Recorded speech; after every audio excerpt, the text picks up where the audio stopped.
Hi everyone, it's David at Valley and Beyond, and I'm just, I don't know, I'm really tickled that to be able to share this book with you.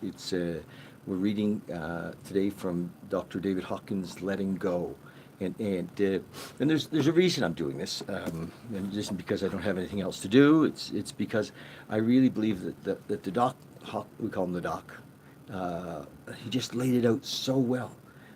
This whole idea of so we can identify what we're feeling, and we can identify, you know, the our emotions. I mean, most of us have no friggin' idea what we're feeling, and mostly it's just I'm not feeling good, or I'm feeling great, and but there's a language, and maybe you got that education from your mom and dad. I didn't, and so I didn't know that I was afraid, and even as a child, sometimes terrified, and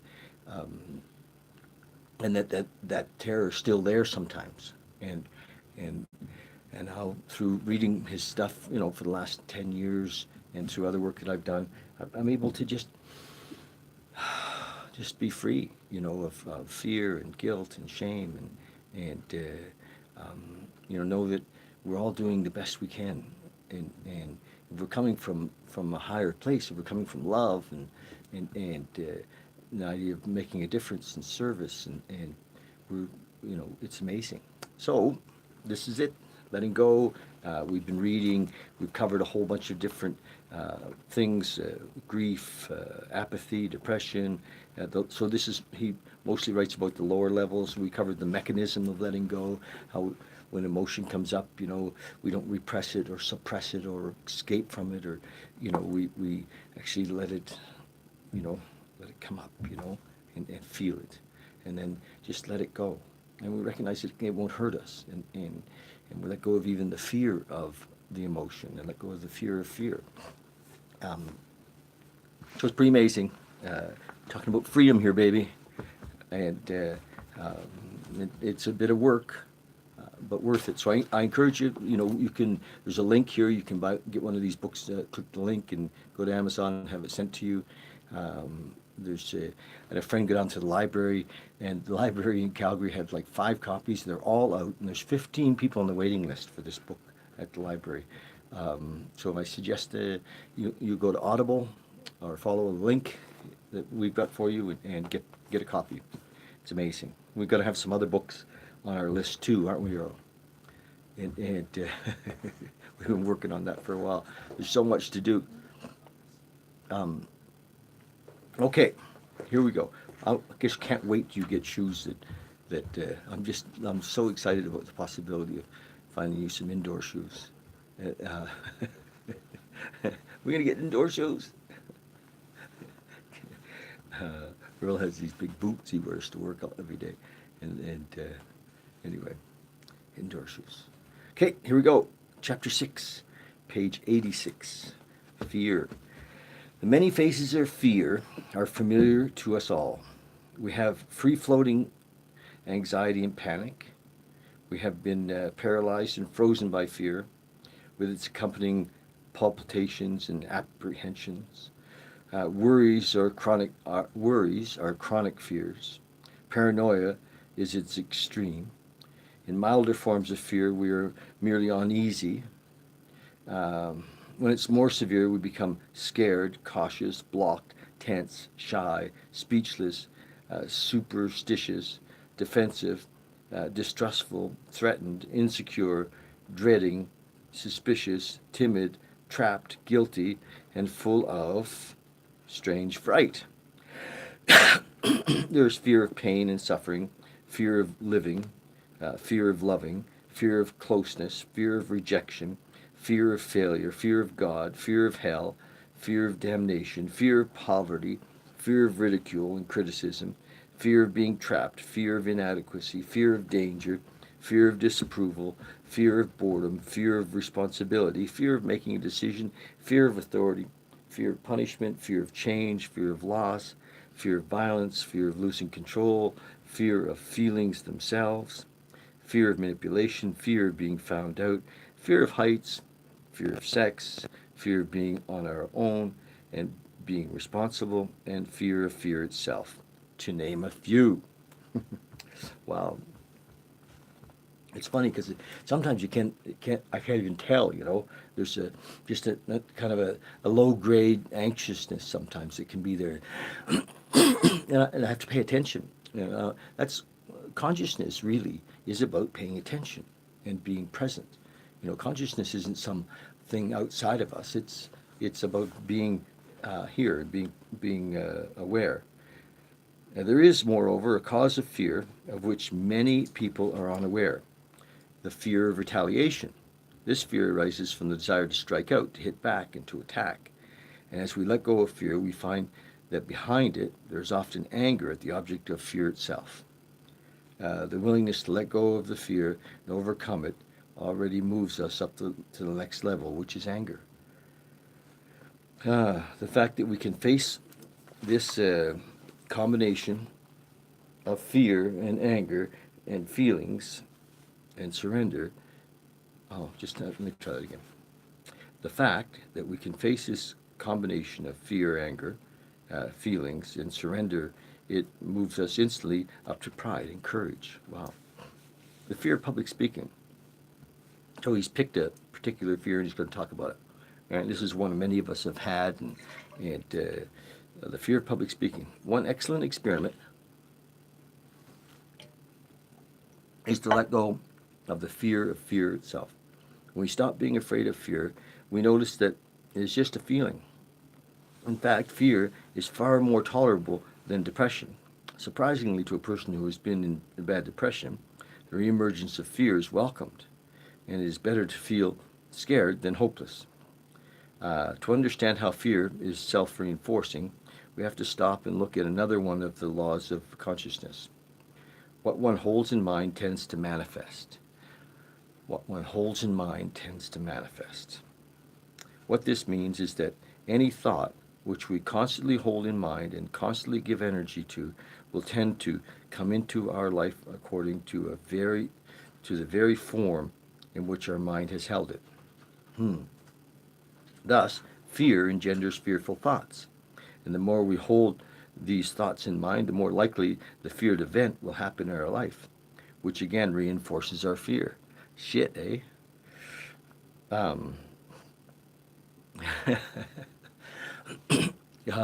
was just having a memory when I was a kid, uh, always being afraid about getting caught doing something, and then I was always getting caught. Anyway, because as a kid I was a bit of a shit disturber. As a medical intern, there was a fear of public speaking. At the very thought of getting up in front of the medical colleagues to present a patient's case, the voice would fall out of sheer fright. Because of holding that fear, the inevitable situation arose that necessitated having to present the case of a patient to the staff meeting. After reading a few paragraphs of the case history, the voice began to falter and get weaker and eventually stopped. The very fear that had been held in mind came to pass, and of course, that occurrence reinforced a fear of public speaking and brought on apathy about it. Henceforth, for many years, the limiting belief system operated. I can't speak in public. I'm just not a public speaker. Any and all speaking occurrences were avoided, with the consequent loss of self-esteem, avoidance of activities, and the limitation of vocational goals. As the years passed, the fear took a somewhat different form. The belief was, I don't want to speak because I might be boring and a bad speaker. Finally, the occasion arose when it was necessary to speak in a public meeting. There was the opportunity to sit down. And find the courage to face the fear. The inner dialogue was, what's the worst possible thing that could happen? Well, you could be terribly boring. This brought to mind all the boring speeches given by others, and then it became possible to accept that a boring speech was actually common and certainly not the end of the world. There was the letting go of the pride and vanity behind that fear. Yes, it just might happen that the speech would be terribly boring. Da da da da. The frightful day finally arrived. The paper was written out, so all that was needed was to read it. Yes, it would have been far more interesting to give extreme, extremporaneously, like a spontaneous, to give it spontaneously. Um, but there was an acknowledgement and acceptance of the fear, and so the speech was written out beforehand. The moment arrived to ascend the podium. Despite the inner fear and reading the speech in a flat, monotone voice, the feat was accomplished, and afterwards some friends said that was technically a good paper. But, boy, it was sure boring. The inner self, however, didn't care. It was jubilant that there had been the courage and acceptance to face the situation and actually do it. The fact that it was boring was irrelevant. What was important was that it was done at all.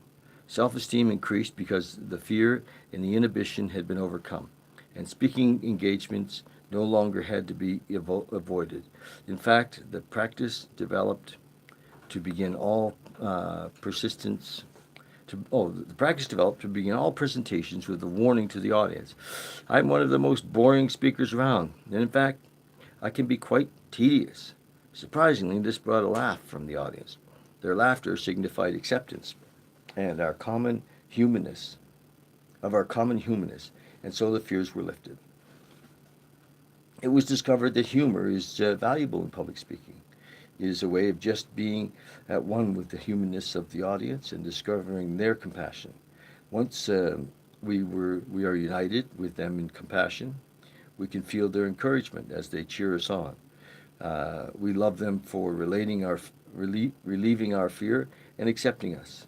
And they love us back for doing the very thing they themselves fear. Once the evolution through the levels of emotion is made, there is an enjoyment of public speaking. We find out that part of the mind can be quite funny when the occurrence arises. Eventually, uh, sorry, you guys. It's funny reading about this guy and his boring speeches, and then I'm yawning. Mhm. Eventually, with complete surrender, reading a prepared speech dropped off, and the speaking became extemporaneous, spontaneous. Uh, with more experience, the public speaking improved, which engendered more public speaking arrangements. This allowed the accomplishment of many vocational goals that hereafter had been thwarted. There were appearances in the national media, such as talk shows on television.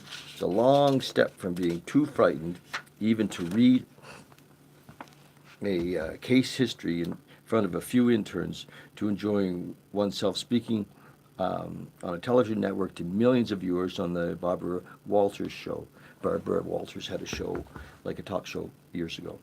And obviously, Doc Hawkins was on her show. He was pretty famous.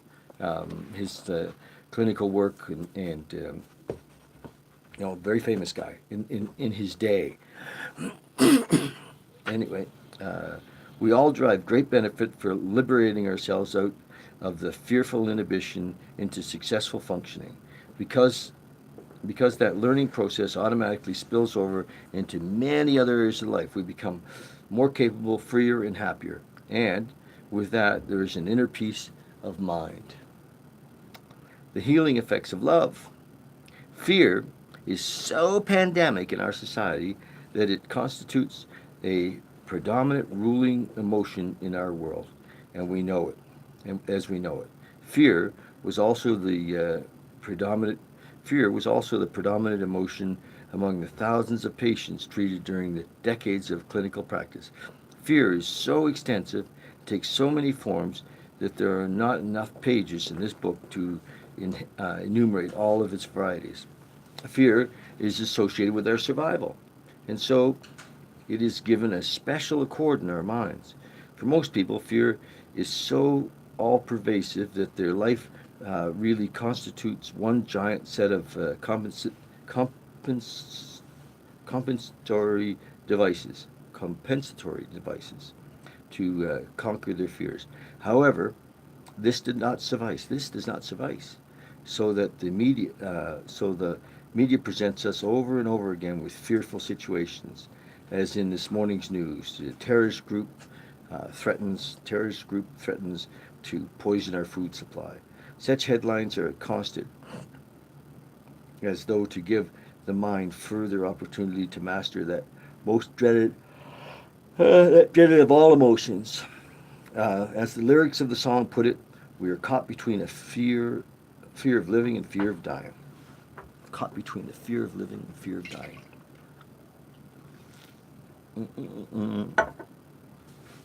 Um, when all the mind's compensatory devices fail, and fear spills forth into the consciousness as overt anxiety attacks or phobias, the person is labeled as having a anxiety neurosis. It is informative to note that tranquilizer Valium is the biggest selling drug in America. Imagine. And because instead of dealing with fears, we numb them. We just numb them. Fear tends to escalate. Fears tend to escalate. Thus, the typical patient with phobias show a progressive extension of the fear into more and more avenues of life, leading to further and further restrictions of activities, and in severe cases to total immobilization. This is the case of a patient named Betty. I have a friend that I talked to, actually one of my AA sponsees, and he has panic attacks where he actually passes out. I've talked to him about them, and it's interesting because he actually defends them, you know, and they're just like he thinks they're part of his life. They're there for some reason, and he defends them. He's attached to them, to these panic attacks that just he passes out, and so I recognize that that's just fear, and at an extreme level, but still just fear. Um, so he's going to talking about example here. The doc had a patient. Her name was Betty, and she was 34 years old, but she looked much older because she was thin and drawn. She entered the office carrying armloads of paper bags, which was later found to contain 56 different bottles of health store preparations, vitamins, nutritional supplements, plus several bags of special food. Um, Her fear had started out as a germ phobia, and soon everything around her seemed to be possibly contaminated with germs. She had many health fears of contracting contagious diseases, which had progressed now to fear of cancer. She believed every scare story she read, so she was afraid of nearly every food and the air she breathed, and getting sunshine on her skin. And she wore white clothes because she was afraid of dyes in the material. In the office, she would never sit down because she was afraid that the chair might be contaminated. Oh, wow. Whenever she needed a prescription, she asked that it be written in the middle of the prescription pad, which has not been touched. Furthermore, she wanted to tear the page from the paper herself. She didn't want me to touch it because possibly I had gotten germs from shaking hands with the last patient. She wore white gloves at all times. She requested to be treated by telephone as she was too afraid to make the trip to the office again. Wow, Betty's in shit, big time. And it's an interesting story. I've read this a number of times, but I've also been pre-reading it every day before I come in to read it like this, and in hopes that I won't stumble over all the words. Anyway, it doesn't help that much. The following week on the telephone, she said that she was afraid to get up. She would call from home while still in bed, but because now she was afraid to go out on the streets, she had developed a fear of muggers, rapists, and air pollution. At the same time, she was afraid to stay home in bed for fear that she might get worse. And to compensate all her other fears, she was afraid that she was losing her mind. Like she was. And she was afraid that the medication wouldn't help her and that there might be side effects. She was afraid not to take it for fear that she would not get better. Now she said that she had a fear that she might choke on the pills, and she had stopped taking even her health pills, which much less the prescribed medication. Her fears were so paralyzing that every therapeutic maneuver was totally stymied. She wouldn't allow me to talk to her family. She was afraid that they would find out that she was seeing a psychiatrist and think she was crazy.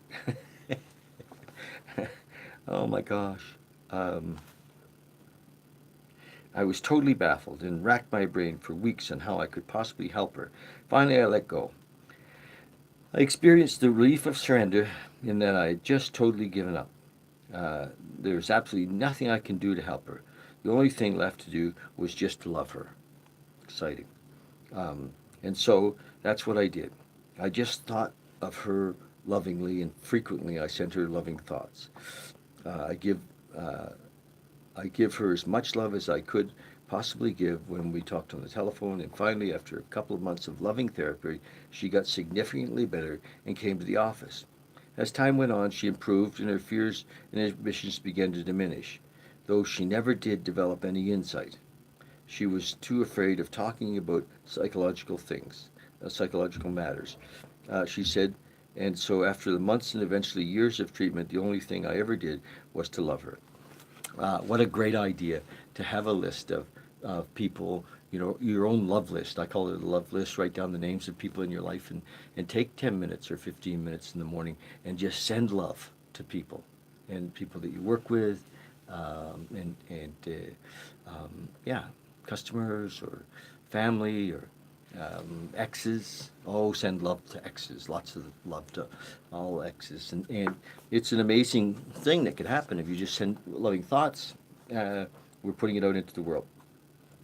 This case illustrates a concept that we previously presented in the chapter on apathy. That is, a higher vibration, such as love, has a healing effect on a lower vibration, such as that in this patient's case, which was fear. This love is the mechanism of reassurance. This love is the mechanism of reassurance, and very often we can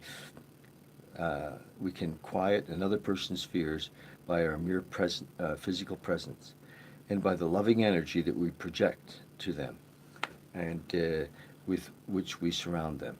It is not what we say, but the fact that our presence that has the healing effect. We can learn another one of the laws of consciousness. Fear is healed by love. Um, this is a central theme of a series of books by psychiatrist Jerry Jambalski. Uh, Interesting. Kat was here yesterday. She talked about Jerry Jambalski, and and his book was "Love is Letting Go of Fear." So I recommend Jerry. This was also the basis of the healing that went on at the Attitudinal Healing Center in Manhasset, Long Island, of which I was a co-founder and medical advisor. Attitudinal healing has to do with group interaction with patients who have fatal and catastrophic illnesses, and the whole process of healing has to do with letting go of fear and placing it with love. Cool.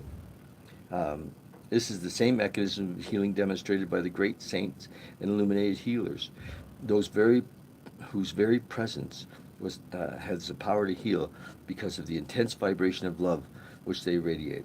This healing power, the basis of spiritual healing, is also transmitted by loving thoughts. The multitudes of people down through recorded history who have been healed by just this kind of love are legendary. In recent history, for instance, Mother Teresa was credited with healing great numbers of people by these very mechanisms of unconditional love and illuminated presence. To people who are unfamiliar with the laws of consciousness, these types of cures seem miraculous. But to those who are familiar with the laws of consciousness, such phenomena are commonplace and to be expected. Higher levels of consciousness are in themselves capable of healing, transforming, and enlightening others. The value of the surrendering mechanism is that by letting go of the blocks to love, our capacity to love increases progressively, and loving energy has the capacity to heal others as well as to heal ourselves as well as others. Pretty cool.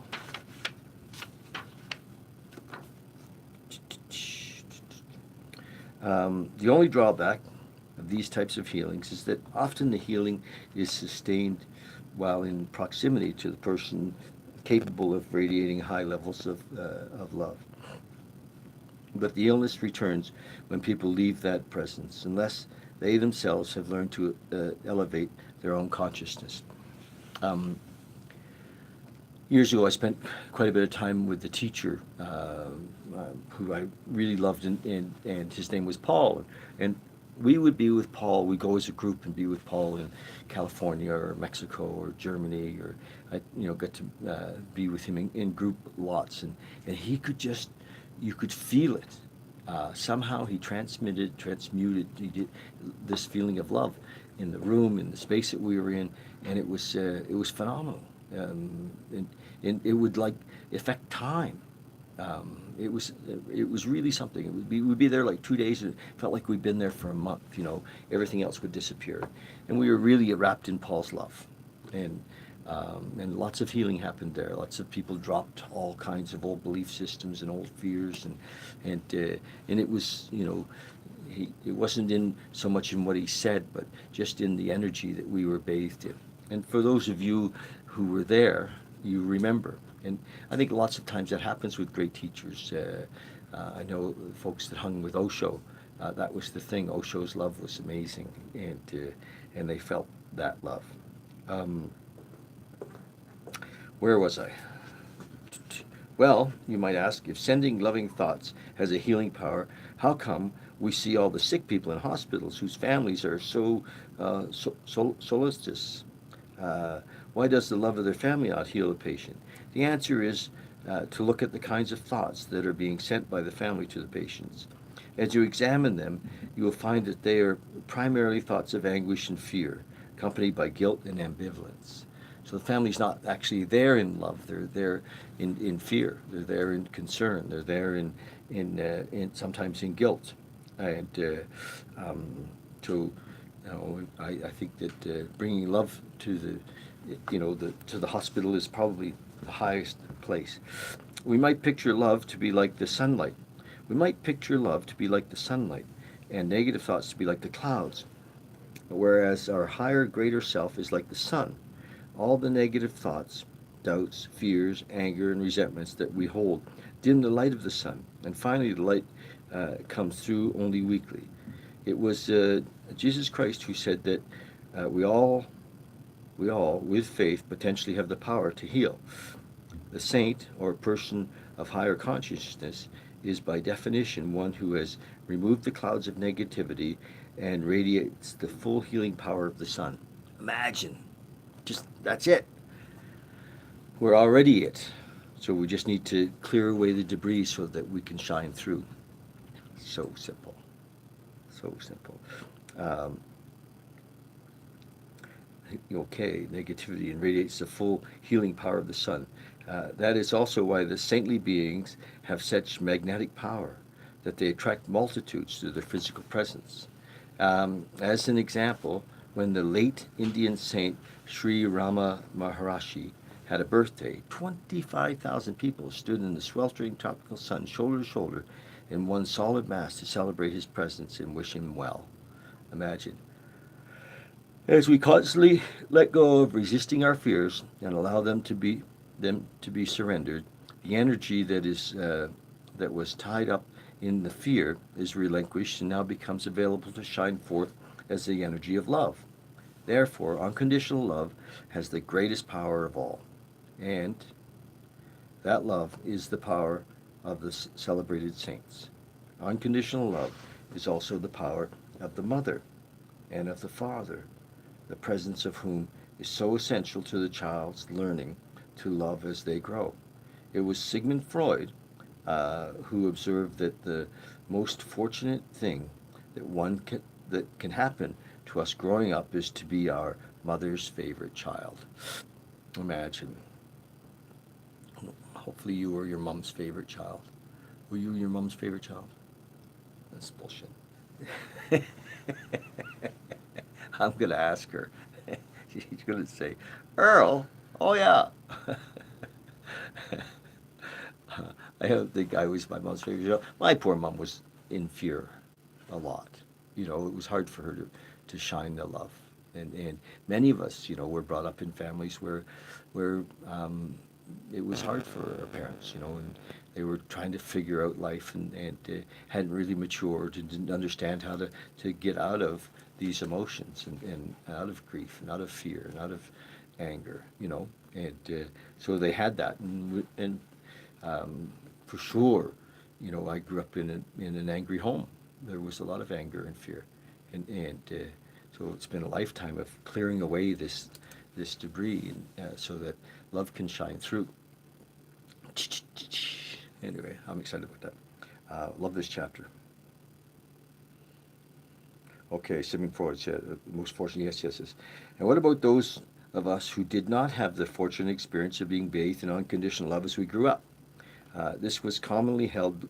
There is the commonly held belief that we did not have this experience, and then we are somehow scarred and crippled for life. Actually, this is not so. A person who has experienced a great deal of love in early life has fewer fears and a head start. But this love is intrinsic within all of us, by the very nature of our being, and by the very nature of the life energy that flows through us and empowers us to breathe and to think. And we all have that same vibrational energy level of love within us. If, in looking at ourselves, we see that we have allowed the experience of our own nature to become blocked off by extensive fears, then we can discover the love within us by utilizing the mechanism of surrender and thus letting go of the clouds of negativity by rediscovering this inner love. We rediscover by rediscovering this inner love, we rediscover the true source of happiness. Well, I think that's it for today. I just it's only 10 pages, but that's enough.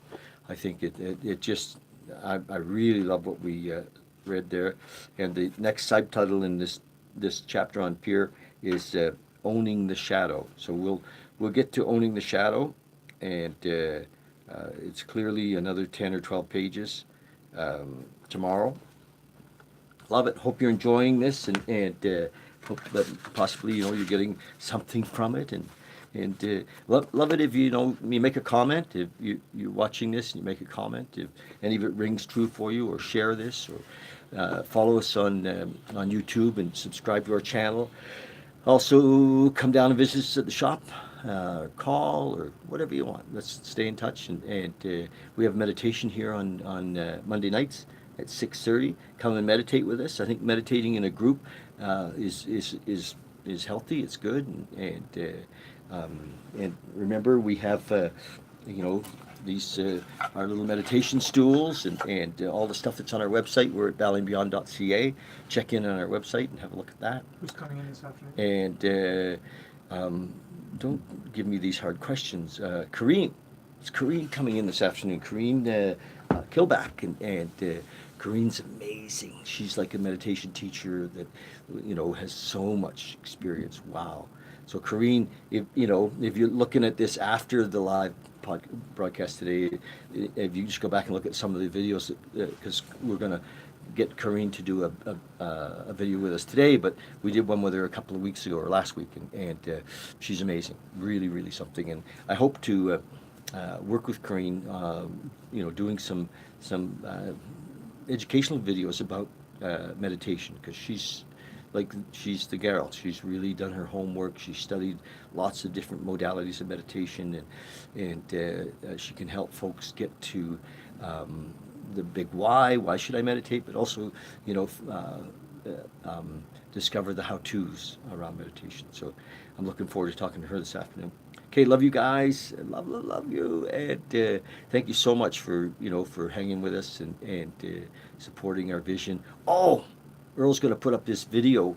Did you already put it up? He did, eh? So he put up this video on Patreon. Yesterday they kind of cornered me, and it got me to talk about Patreon and the whole deal of what we're doing.